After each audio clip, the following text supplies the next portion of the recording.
Good morning. I'm Dr. Asa Hatzel here at Main Street Chiropractic. I just did a presentation this morning and I wanted to get it on a recording. And it was about how to get healthier. How do we lose weight? And what I was thinking is we get too often caught up in the wrong details. We get caught up in the wrong details. We want to lose weight, we want to get healthy. We start instantly diving into a new routine. We start thinking about, what should I eat? Should I change up my breakfast? Should I change my lunch or my dinner? Should I start counting my calories? Should I find a new meal plan? Should I go with one weight loss program or another one? There's so many options out there. And so then we kind of get a little discouraged in those details. And then maybe we look at the exercise portion. We're like, I don't want to mess with my food yet. I enjoy my food and I don't want to stop living. And so I look at my exercise program and I think, okay, now I need to look at the gym. And then you start looking at gyms.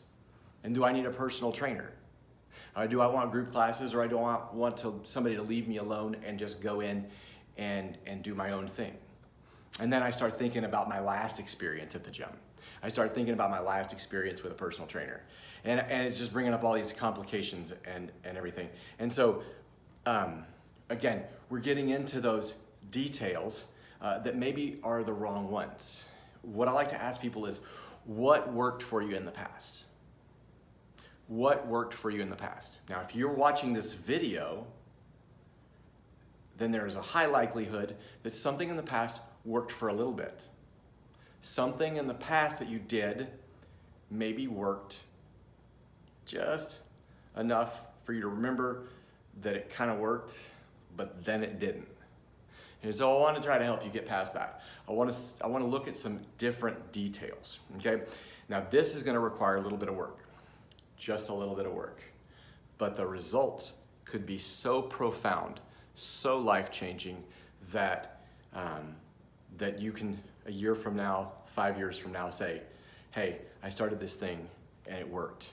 It's still working, and let me share it with you, my friend, my family member, and see if you're ready for it. So what we need to do is we need to get into some details, but the detail is why. Why do I want to get healthy?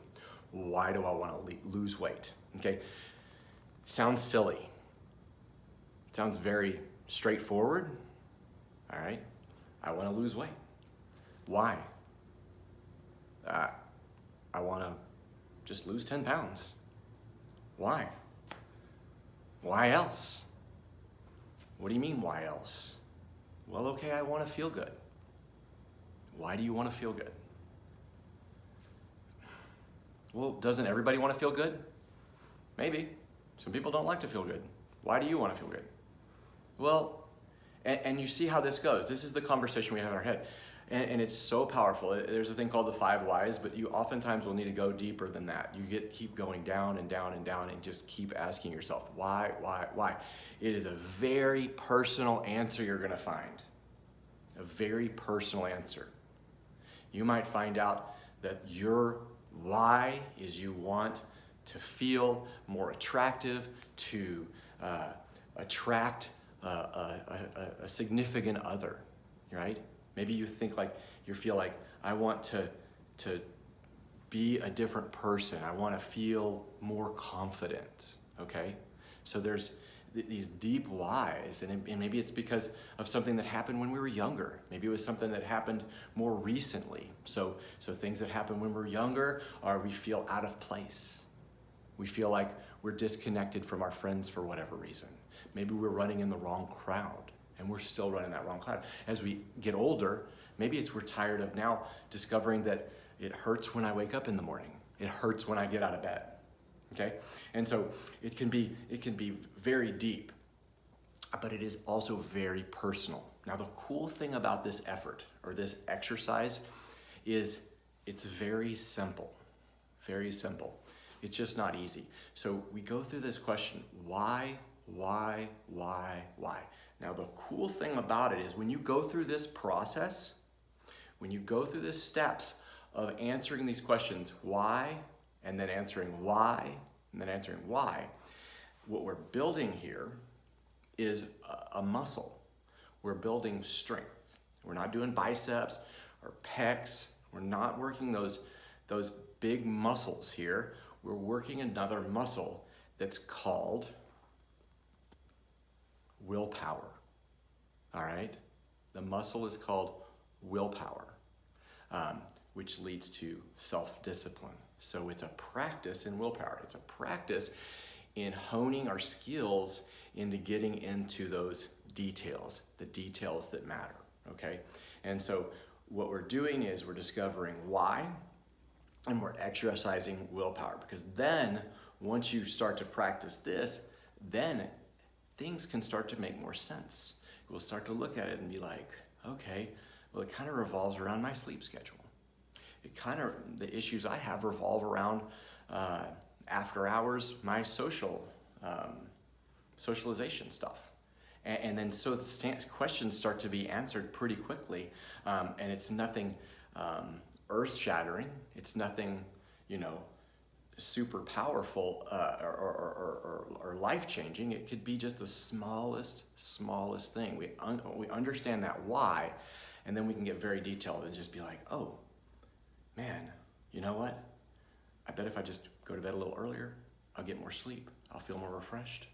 Maybe if I change one little thing about dinner and I maybe skip over the dessert every night. Wow, what could that one little thing do? Maybe I do start walking in the morning. I wake up. I used to walk. Now I remember how good I felt when I walked. Okay, maybe I'll start there, that one thing. And then maybe I'm gonna get detailed, kind of like I did the whys. Why? So then I say, okay, I'm gonna start walking in the morning. Okay, good. How? Well, what do you mean how? I'm gonna put my shoes on and, well, I'll put my socks on first and then my shoes, and then I'll put my underwear on and my shorts and a shirt. Exactly, that's how. Okay, so what else? Well, I'll need to wake up a few minutes earlier. Good. How many minutes earlier? Well, I wanna go for a walk for 30 minutes. Good. Do you wake up 30 minutes earlier? No, it might take me 5 minutes to get my underwear, my shorts, my t-shirt, and my socks and shoes on. Okay, cool. Then you wanna go for a walk? No, I probably wanna brush my teeth before I go for a walk. Okay. My neighbors might see me. I might wanna wash my face and comb my hair. Okay. So maybe you need to wake up 40 minutes early. Okay. So I wake up at 7 a.m. So now I'm backing up to 6:20. And then we say, cool, now I've got a plan. So tomorrow morning I wanna wake up at 6:20. How can I make it more certain that I'm gonna accomplish this goal? Maybe I could set my clothes out. Oh, okay, I could set my clothes out the night before.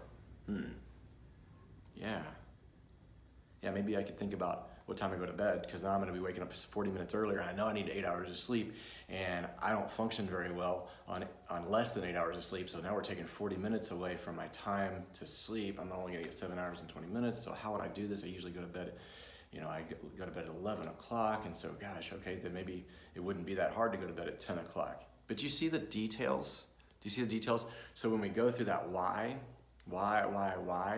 we're practicing willpower, that muscle, and that muscle then can translate into the other details that can help us look at some of the specific little things that we could change to improve our health long term. And now, why is this planning so powerful, and why is it so important? Because there's this thing, you can see back here, inflection points. That's whenever things hit the fan, right? This is when the plans all go to out the window, right? So when we get into the details, what we're actually doing by flexing that willpower muscle is we're preparing. We're preparing for the unknown. We don't know if the sun's gonna come up tomorrow or not. It's not in our control. There's a lot of other things that are gonna happen tomorrow that are out of our control. But as we start planning, as we start looking into the details, the right kind of details, then we'll start to prepare and we'll start to plan.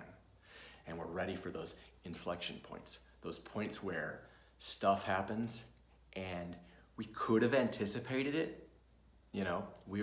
oh, I'm gonna go hang out with some friends. So if I gave it a little bit of thought, I could have anticipated that they're all gonna be drinking, even though I decided I don't wanna drink anymore, but then I didn't anticipate it because I didn't think about it, I didn't put any effort into it. And so then I show up 2 days into my new diet and come on, I need some beer. You know what I mean? So this starts building that willpower muscle. It starts to look a lot like a habit. It starts to look like things that we don't have to think about so hard, okay? So that's what we're trying to get to, is being prepared for those unknowns, those inflection points, okay? And we start by answering our whys. Why? Eventually what you're gonna do is you're gonna find a keystone habit. It's not important that you recognize it right off the bat, but you'll find that one thing, and then other things will kind of just fall into place. When I find that why, okay, I've decided that I want to go on a hike in 3 years with my grandkids, and I want to be pain-free and strong enough and be able to do that hike in 3 years. Okay, that's my why. It's that deep-seated, real important goal, okay? And then I start backing into it through these small little changes so we can make huge wins. All right? Cool. Hope this helped.